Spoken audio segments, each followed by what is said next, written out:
record this. Yay. Okay, here we go.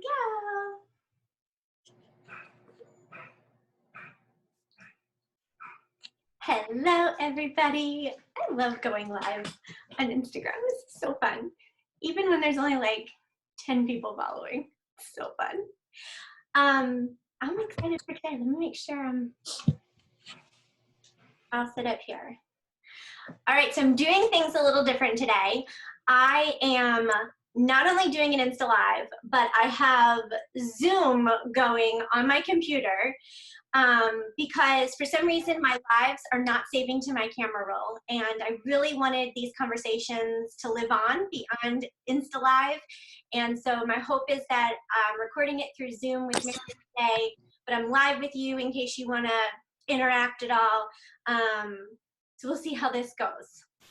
So before I bring Meredith into the conversation, I wanted to kind of just recap what we've done, and also for everyone who's brand new to this live, for you to understand what's happening today. So far, I've had 2 conversations with my really good friends. Lauren was day 1, Dee was yesterday, and we're just talking about our friendship. We're talking about the lessons we've learned in our friendship, before our friendship, today, like all the wisdom that we gained. And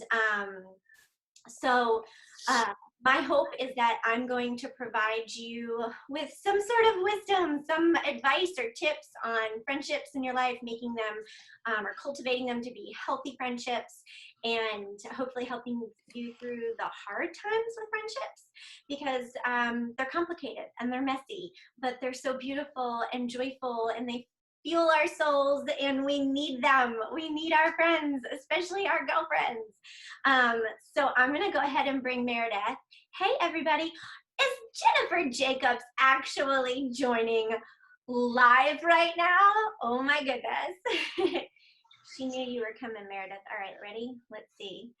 I am adding you in. This is so exciting. All right, so I'm just waiting on you, Meredith. Cool. Ooh. Major mistake. That's my fault. Hold on. Is that you? There we go. All right. So like I said, I'm trying to Zoom this conversation and do Instagram Live. We're total professionals for the most part, but this is the first time we're doing this, so Wait. hang with us. Hey there! Oh my goodness, look at all these people we know. Do you see everyone that's joining, Meredith? Yeah. So cool. Hey, Megan. Okay, that's me. That's happening because I'm trying to put my phone close to my computer. Hold on. I'm not going to be able to look at your Zoom one. I'm just going to look at Instagram. All right, that works for me. Cool. I think we're good, yeah? All right, we'll get started. Okay, so I've started off all of my friend conversations with this question. You ready? Yep. When I say friend, you say? Forever.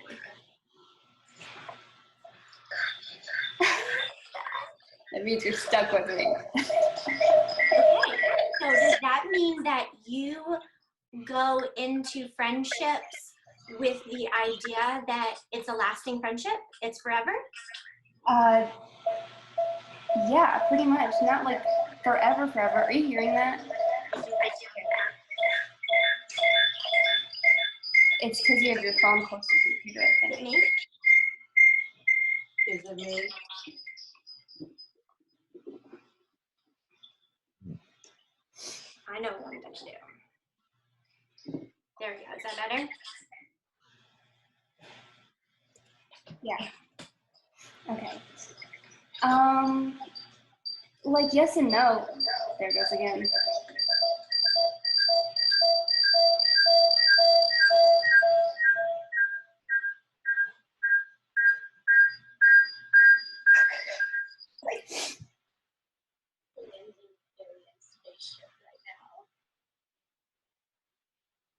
Hey, everybody that's following right now, can you hear these noises that we hear? Well, it's not doing it right now. Here, I'll make it happen. Oh.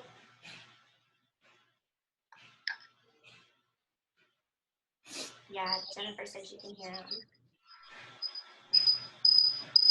So sad. Maybe I'm not zooming this. Maybe I'm going to stop the zoom so it's not so annoying.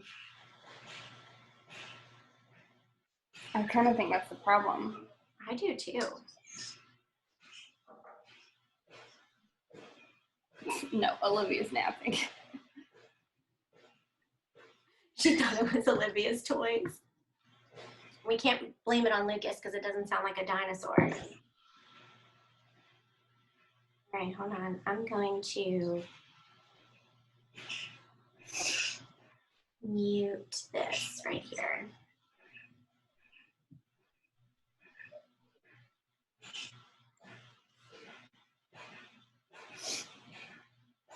All right, let's see if we can do this. You ready? Yep. I pressed another button. We're going to see if it works. All right, so thanks for hanging in, everybody. Here we go, back to the beginning. So I said to Meredith, I said, when I say friend, you say Forever. forever. And so I asked her, does that mean that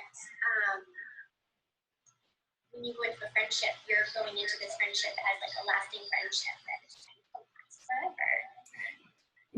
Like, no, but that's just what ends up happening. Like, because the majority of the people that I end up being friends with, like, just end up having really, really long-term relationships with those people. And of course, like, I've made friends throughout my life that have been short-term or like seasonal because of like seeing them every day, like when you're in school and that kind of thing.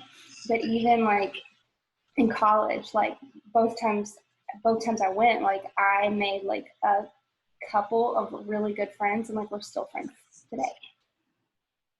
And we've had a lasting friendship too. Yep. Okay, so let's talk about our friend story. Can you remember, when did we start becoming friends? When did that happen? It was like right after I started doing photography, which was 2014. Wow. Yeah. So crazy. That's so crazy. Okay, so how did we become friends? Tell the story. So like basically I had started doing photography just for fun, and one of the girls at the studio, April, she said, hey, I know a lady that used to be a teacher, and she is doing like a photography class, so you should go to it. And I was like, okay. And so I went. Do you remember that? Oh, of course I remember that. Yeah. So I went to your photography class, and I mean, I don't think it like happened immediately, but I remember you called me like a few weeks later, and I was walking in Target, and we had like a discussion about a few different things. But anyways, it just kind of blossomed from there. I do remember all of this actually. And so I have to go ahead and interject and say that my first impression of you was, first of all, you're so lovely. You're just lovely. And when you talk, you smile. And I don't know if you know you do this, but you do. That's good. You smile when you talk. So I thought you were like so lovely. And then my next impression was, man, she asks a lot of questions. Yeah. And I have. Oh, thanks, Jen.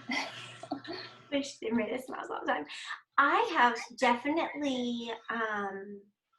I've learned so much from you because of that. I realized that through our friendship, I've not been asking enough questions. And I've had many thoughts where I go, man, Meredith is so much smarter than me. Don't make that face. It's so true. You are incredibly like thoughtful and inquisitive, and those characteristics are part of what makes up your like determination, your work ethic, your drive, and undoubtedly are the reason why, what part of the reason why you are so successful today, like in your business and as a mom, as a wife. I look up to you like so much. I've never said that to you. I need to say this stuff more often. I really do. I actually I should have told you that before this conversation. Okay. My bad. I do. I look up to you a lot, and so I really value you just like as a human, and as like a spirit in this world. So I'm really, really grateful for you, and I'm glad I get to gush about you right now. Thanks, sis. I know everyone else would agree. Look at Megan saying totally agree. And I think everybody would say that about you. Even when you're like in a not so good mood, you're still like so wonderful. Aw, well, thanks. Make my day. Yeah, man. See, it was totally worth coming on this live. All right, well, now that we're done. So I said that I was going to do this disclaimer at the beginning, and I didn't because we had all these sound issues, which, by the way, I turned the volume down on my computer, which I think that's what was doing it. So the disclaimer was Meredith has really bad allergies today. She does not have the coronavirus. She does not have the coronavirus. She is not quarantined. For that reason, she's just got really bad allergies. So if you have to blow your nose, girl, you go for it. Thank you. All right, so I want to point out some of the really great things about you that make you a really good friend. And my hope by pointing these characteristics out for all of the young girls that are going to listen to this, or the old girls, right? We can never stop learning, is that perhaps maybe you adopt some of these characteristics, work on them, dig deep and see if these are things that you could do to cultivate healthy friendships and to just be an overall great human being, right? So the first one, and professional post-it notes here to keep me on track. I got this Insta Live down. Get it.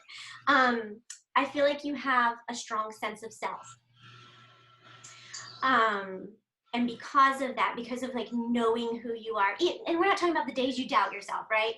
Just that strong sense of self that has provided us with a really healthy friendship. What do you say to that? I would say that my first thought is that's crazy. I don't have a strong sense of self, but if I think about it more like in terms of like my moral compass, like I do. Maybe like my husband Travis, he has really good self-confidence, and I don't necessarily have self-confidence, but I do have like a strong moral compass. So in that regards, yes. And so I think that because of that, I can pretty much like easily place who I want to like be filling my time, right? So like, yeah. So if I can tell that someone is not necessarily gonna like kind of point me in the direction that I already am or that I want to be, then a lot of times I'm just not willing to sacrifice my time or energy. So good. No, that is so good. Because I touched on this yesterday. I opened up yesterday's conversation by talking about how in the past I thought that a good friend adjusted to other friends. I thought that, we were like, if you were like a chameleon in a friendship, that made you a good friend, right? And I had it all wrong. I was totally backwards on that. I needed to have my moral compass intact. I needed to have that set. And then not only would I attract the right friends, but then I would also be smarter in seeking the right friends. Yeah, but I don't think that's wrong either, because I think some people like bring out different sides of our personalities too. And so like maybe you're not like conforming, but you're like letting certain sides of your personality be like more strong. Ooh, I like that. I mean, yeah, I don't think you're wrong. Okay. So there's a little bit of benefit to being the chameleon, I guess, in the friendship. That's I love calling it that. And to your point, I feel like in my life, you know, I have certain friends that I will pray with, but I have other friends that we've never prayed together, but sitting down with like a glass of wine and just a good conversation is what we would do, right? Yeah. And neither friend is more important than the other. It just kind of fuels and fills that different part of you. Does that make sense? Hold on. I can see you on Zoom. You're normal, but on Instagram you just froze and I can't hear you. Oh wait. Say something. Hello. Okay, I hear you now, but I missed most of that. How, you know, we have some friends that we could like pray with, and then we have some friends who maybe we're just going to enjoy a glass of wine and a good conversation with. But the two, you know, no friend is more important than the other. They're just fueling those different aspects of what makes you a whole person. Yeah. Do you feel like you have those different kinds of friendships in your life? Definitely. Yeah. And do you ever try to bring like your whole self into a friendship, or do you divide yourself up? Like if you and I are going to hang out, do you know like there's a certain side of you that's going to be filled by like our time together? Do you think about that at all? Is that on your mind? Like a little bit, but I also kind of feel like if I can't be like my whole self, then again, like it's not someone that I'm really gonna spend a whole lot of time or energy with. So like yes and no. Okay. Yeah. Okay. I think we could really talk a lot about this. I wrote some notes while you were talking because I want to talk more about that. Okay, so speaking of your moral compass and knowing who you are and what you desire in life and in friendships has a lot to do with creating boundaries. And this is something that I talk to my middle schoolers about. The Genuine Sisters, we have this whole friendship curriculum that I designed for them, and a section in there is about creating boundaries. And I know moral compass falls right under there. So we're gonna kind of like play around with this real quick. For you, what does it mean to have boundaries? Probably kind of the same idea of like, who am I going to give my time and energy to?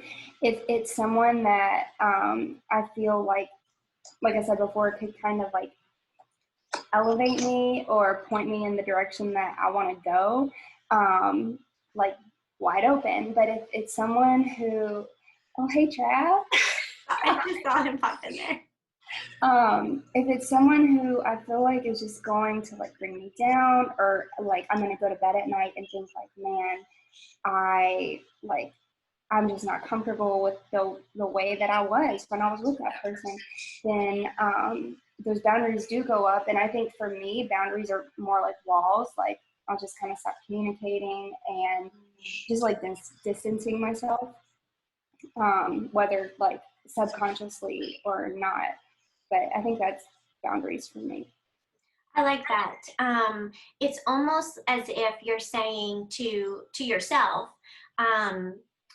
this, whatever it is, this, insert the activity or the choice, this is not within my boundaries. Yeah. And being able to have the maturity to think that and then act upon it, which means distancing yourself from someone. A few other like tips that I just want to throw out here, especially for any of my middle school and high schoolers that are listening. Boundaries are what you need to set for yourself. Only you can determine them. The boundaries can be, something as if a bunch of girls are huddled around and they're gossiping about someone, and that is not who you are, that's not within the person that you want to be, then setting the boundary is redirecting that gossip. So not actually contributing to that conversation, maybe changing the subject. Come on guys, let me, not even saying, come on guys, let's stop. I stopped myself there, not even saying that, just changing the conversation entirely.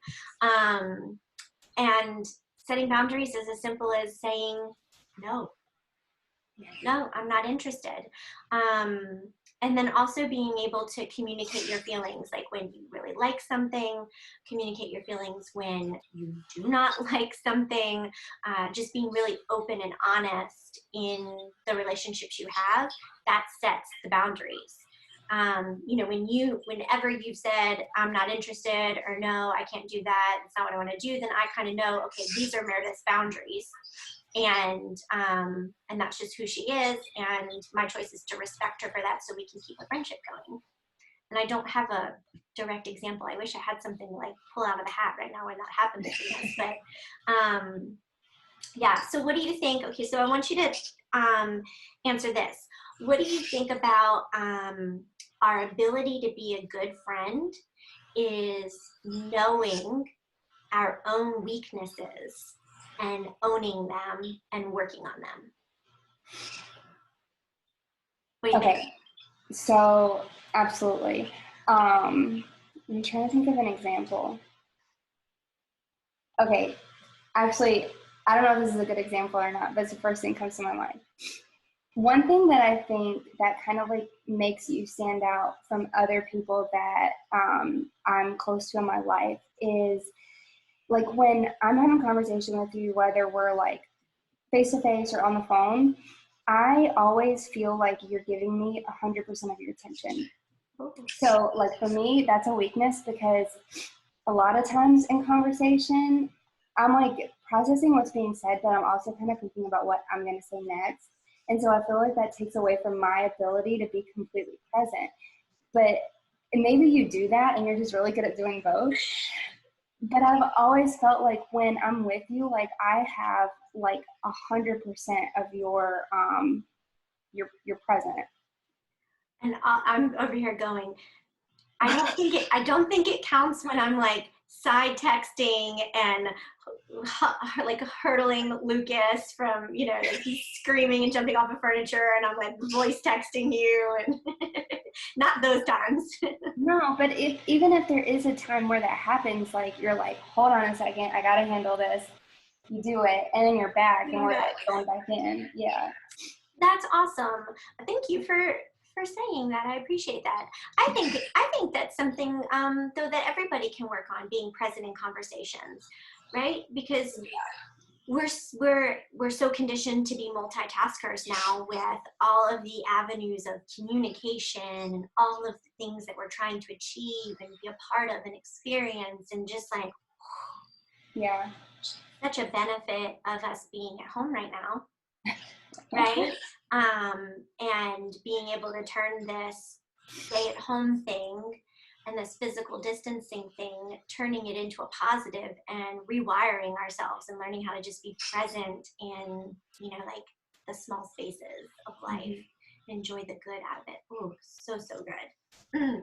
All right, so this is our main topic for today, because one thing that I have learned about you is, while I know you have many friends, you're friendly with many people, you have a lot of relationships, you have very few close friends. But the friends that you do keep very close to you, they're few, but they're good. And so my question is, do you feel like that because of that, your friendships are more rooted, more deeper? What do you think? Definitely. Yeah. They tend to be, like I said, like more long-term, and people that I can like connect with on like so many levels. Like we met through photography, but like we've had conversations probably, like what have we not had a conversation about? Yeah. And like we could get in a car for like a 12-hour car ride and we could probably talk the whole way there. Oh my gosh, yes. And I feel like I am like that with like the people that I'm really close to. And I don't know, for me, like there's some people who I'm just like, I can't think of a word to say to this person. And other people just like bring it out of me. I don't know what like certain things those people have. Yeah. I don't know. But yeah. Okay, I definitely want to interrupt, because I think that speaks a lot to how we know when a friendship is right. Yeah. Right? Oh. Interruption. Hello. Okay, go back to bed. He looks like he's been playing outside. Oh, they're outside. All right, well, I'm gonna keep going because I think this is so important what we're hitting on here. When you are developing a new relationship, for example, when there's a new friend that comes into your life, if it is easy, that's your sign. 100%. That is your sign. My kids have interrupted every one of these meetings, by the way. If you have to work really hard at it, it's probably not the friendship for you. Yeah. Would you agree? Oh yeah, for sure. And so, and a lot of the things that my middle and high schoolers will ask me advice on has to do with that kind of overarching theme in the relationship, right? Like, I don't understand, you know, I want to hang out with them. I want to make plans. I want to do this, and they're just not responding. Or, you know, they'll say maybe and wait to the last minute, and then they back out of a plan with me, but then I see them hanging out with another friend. Ooh. Yeah, waiting for the next best thing. Exactly, they're waiting for the next best thing. And as hurtful and tragic as that feels on the inside, from the perspective of the person being left out and uninvited, it is such a sign that friendship is just not what you should be focusing on. Yeah. And so I hope, like, if you're listening to this and you take away a message today, I think that's just like a really good one is, if it's easy and if it's just that effortless connections, effortless conversations, things like that, then you know it's probably the right friendship. Definitely. So good. Why does friendship matter to you?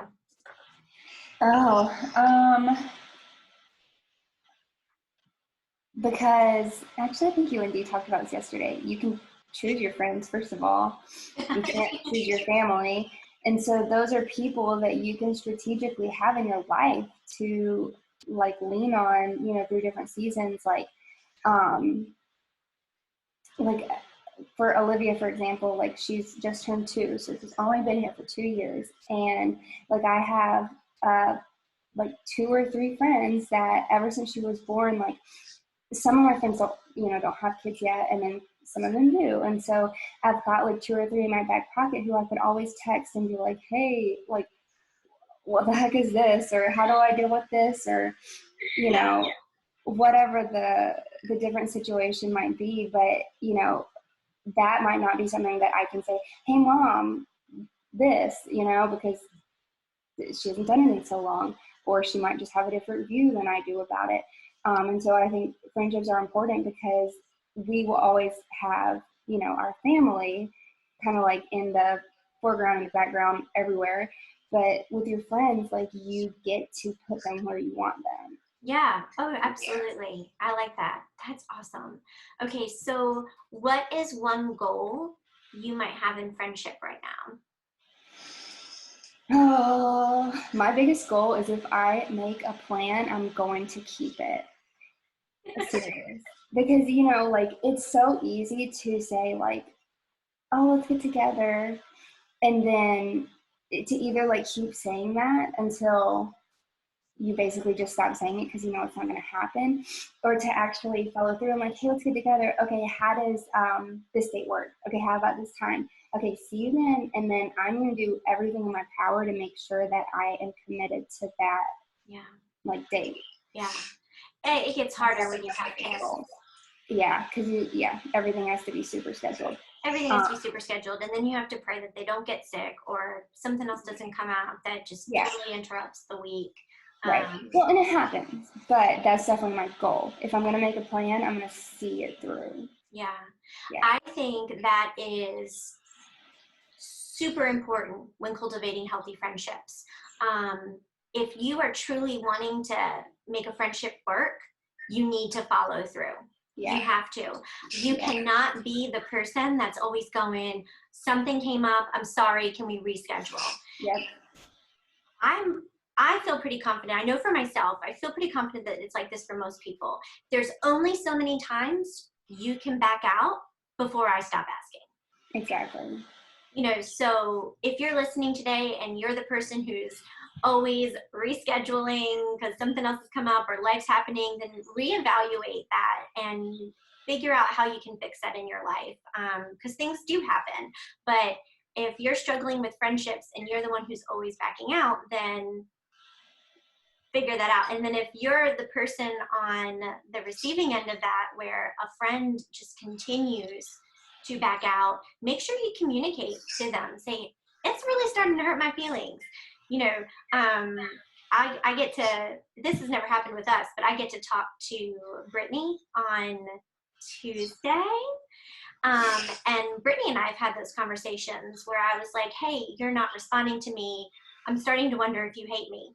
I knew she didn't hate me. But, you know, like I put it right out there and say, you know, this is hurting my feelings. And of course, you know, it always comes back and she's like, no, sorry, this happened, that, and she'll apologize and she'll say, I'll need to get better at that. But I think that's part of cultivating the healthy friendships is to say it, say what you're feeling, get all of that out. So you're not like stewing inside and making you feel gross and miserable. Yeah. I think that's a really good goal to have. And I think that's, like I said at the top of this, I think everybody could do better at that. Absolutely. That's really good. Wow, this has been a really good conversation. It's been so good. Before I start to close this, is there anything else you want to say about friendship? Because we've got middle schoolers listening, high schoolers listening. We got some of those dancer moms that are tuning in that know you well. Any advice you want to leave with everybody today? Yes. Here is my only advice. Take a grain of sand or salt. Oh, no. Well, I'm dreaming of the beach, so we're going with sand. Oh, salt's at the beach, too. Whatever. Go. I think, biggest thing is, like, when you're in it, it feels like it's lasting forever. So, like, when you're in high school or middle school or even college and, you know, semester long and you're seeing the same people, and you feel like you're surrounded by people that maybe, like, you wish you weren't, but you don't feel like you have other options, like, it will, I don't say it will end, but it's a season. Like, it's not forever. It might feel like it's forever, but it's not. And, like, even for me, especially in high school, I had, again, like, a couple of really good friends, but otherwise, like, I just felt like I didn't have that many people and didn't really care to ever see the people I went to high school with ever again. And guess what? Like, now I don't have to. And that feels like lifetimes ago. It was like 10, 12 years ago.